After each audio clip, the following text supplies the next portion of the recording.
আরে আয় চাঁদ মামা চিমটি দিয়া যা রে, কে ভালো কে রে মন্দ আমি চিনি না রে।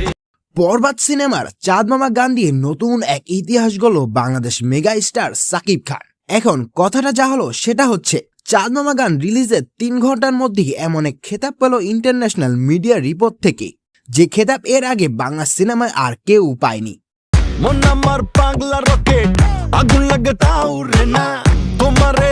এখন ঘটনা যা হলো সেটা হচ্ছে, 28 মার্চ সুপারস্টার সাকিব খানের জন্মদিন উপলক্ষে চাঁদ মামা গান রিলিজের ঠিক 27 মিনিটে ইউটিউব ট্রেন্ডিং এ নাম্বার 1 অবস্থানে পৌঁছে যায়, যেটা বাংলা সিনেমার কোনো গানে ইতিহাসে এই প্রথমবার হয়েছে। কিন্তু এখানেই থেমে থাকেনি সাকিব খান। চাঁদ মামা গানে সুপারস্টার সাকিব খানের কস্টিং, গেট আপ, ডান্স ও গ্ল্যামার এবং নুসরাত জাহানের পারফরমেন্স সব মিলিয়ে এশিয়ার 25 সালে সেরা গান হিসেবে বিবেচিত হয়েছে চাঁদ মামা গান। International entertainment media from MIT heart এই খেতাবগুলো দেন সাকিব খানকে।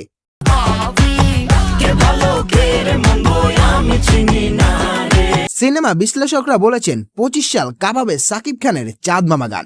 একের পর এক রেকর্ড গড়ে যাবে এই চাঁদ মামা গান। সুপারস্টার সাকিব খানের ক্যারিয়ারে এ পর্যন্ত যত গান রিলিজ হয়েছে সবকিছুকে ছাড়িয়ে গিয়েছে এই চাঁদ মামা গান। সাকিব ভক্তদের জন্য এই গান নতুন এক ইতিহাস হয়ে থাকবে। তো ভাইরা, আপনাদের কাছে চাঁদ মামা গান কেমন লেগেছে অবশ্যই কমেন্ট করে জানাবেন।